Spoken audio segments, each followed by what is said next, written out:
You bet. Murder in the morning from the Hidden Killers podcast. BTK, bind, torture, kill, Dennis Rader, the man behind that horrible moniker, in prison for the rest of his life in Kansas. But there's more apparently now to the story of Dennis Rader that some suspected may come to light at some point. Others thought, no, maybe he's already revealed all. But Oklahoma officials have recently unearthed crucial evidence from the former property of the notorious serial killer Dennis Rader in Park City, Kansas, where I used to live, actually. I would drive by that lot. I know exactly what it looks like. I know exactly where it is. Lovely little Chinese place across the street that also pierces ears, which is when I stopped going to the Chinese restaurant. 'Cause I'm like, this is weird. That's a really strange combination. Your orange chicken is delicious, but, piercing ears while you wait for the food, it's a bit much. Anyway, the disturbing discovery included personal items and other binding-type items, according to Osage County Sheriff Eddie Virden. The sheriff's department also found pantyhose with unique knots tied around the points where they would potentially wrap around a person's wrist or ankle. Dennis Rader, infamously known as the BTK killer, the acronym for bind, torture, kill, was a church leader and a Boy Scout volunteer. He's currently incarcerated, serving multiple life sentences for 10 murders that took place around Wichita between 1974 and 1991.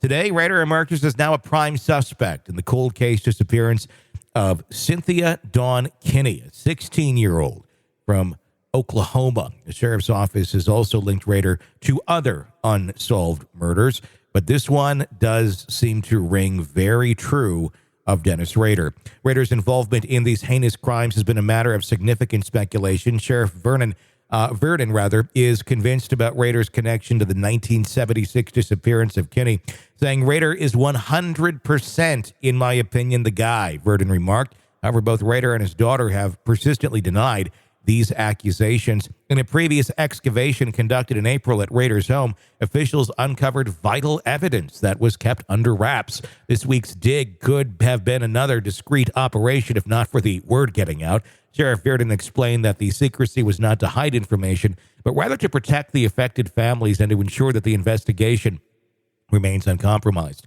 Sheriff Virden provided insight into the recent findings, stating the items were deliberately placed 14 to 16 inches below the ground. The depth is significant as it reflects Rader's meticulous nature and his history of retaining souvenirs from his victims. Two separate locations in the property revealed deliberately buried items. One such location had its soil replaced with a sand-like substance and appeared to have a brick floor with shingles, possibly to shield the buried items.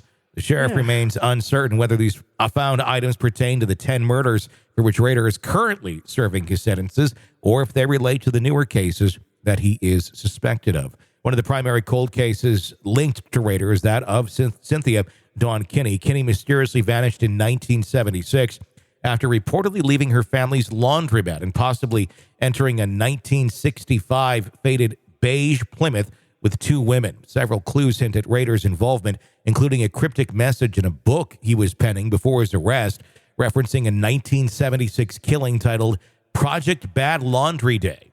Further, oh my God. Yeah, Rader's known for familiarity with the Oklahoma region, combined with his occupation as a regional installer of ADT, which would have put him in proximity to the area during Kinney's disappearance. It strengthens the suspicions of his involvement. Rader is under investigation for his potential involvement in other tragic incidents, like the unfortunate case of Shauna Beth Garber from Missouri. It should be noted, though, about the Shauna Beth Garber one, there was a rape involved in that. Rader, if you're talking about reps, if you're talking about pattern of behavior, never raped the victims. And we know that for a fact? We know that for a fact. Now, did he pleasure himself, for lack of a better term, while these people were bound, tortured, and then killed? Yes. But rape, meaning penetration rape, was never part of his MO, which makes it a little bit more questionable on the Shauna Beth Garber situation. But the Cynthia Dawn Kinney is very much his calling card. Carrie Rawson, Rader's daughter, broke her prolonged silence to collaborate with the Osage County Sheriff's Office in their ongoing investigation. Rawson disclosed that she had directed the Sheriff's Office to inspect specific areas where Rader had previously buried their family pet.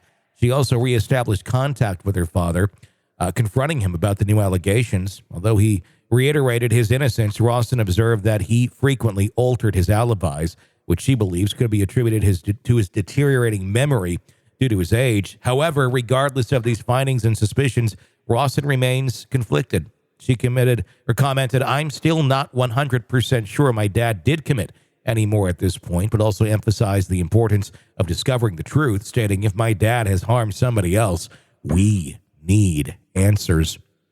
That's exactly what it looks like they're doing. I did see Sheriff Virden the other night on with Ashley Banfield on News Nation. And I got to say, it was a rather odd interview. Did you get a chance to see that at all? No, I didn't. Why was it odd? It was odd because he was playing with the pantyhose on camera. What? Yes.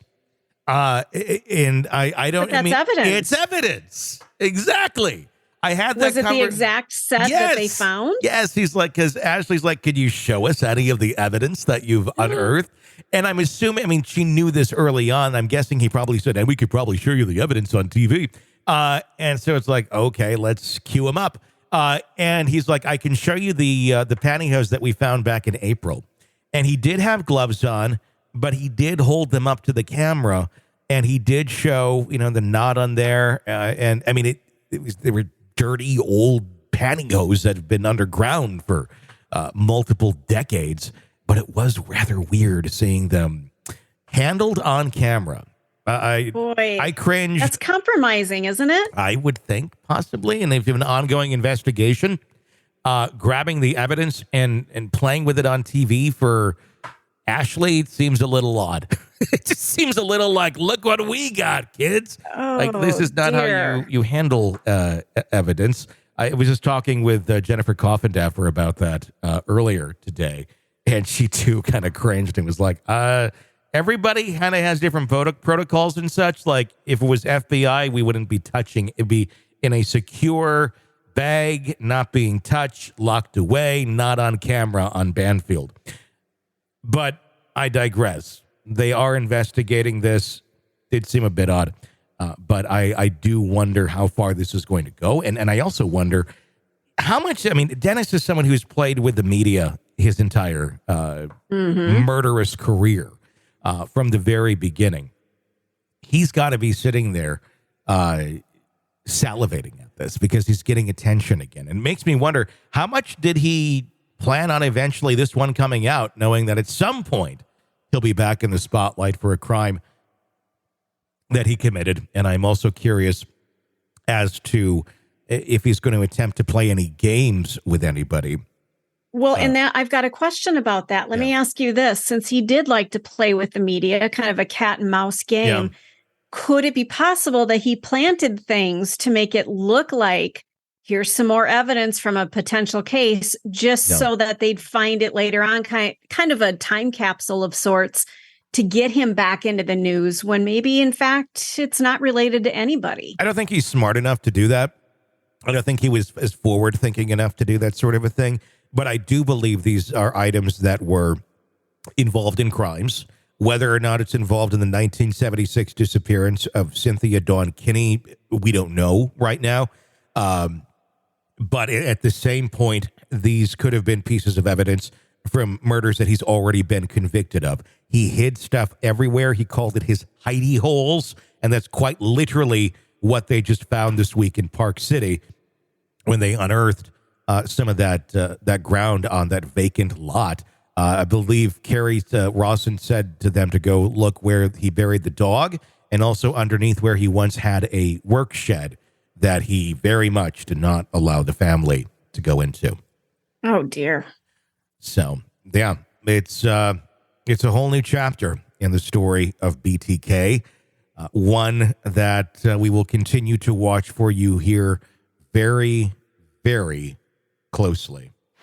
You're locked into the Hidden Killers podcast. Want more? Start binging on all of our true crime podcasts right now through Apple Podcasts and get an ad-free experience when you sign up to be a True Crime Today Premium Plus member exclusively on Apple Podcasts. More of the Hidden Killers podcast dropping soon. Press subscribe now.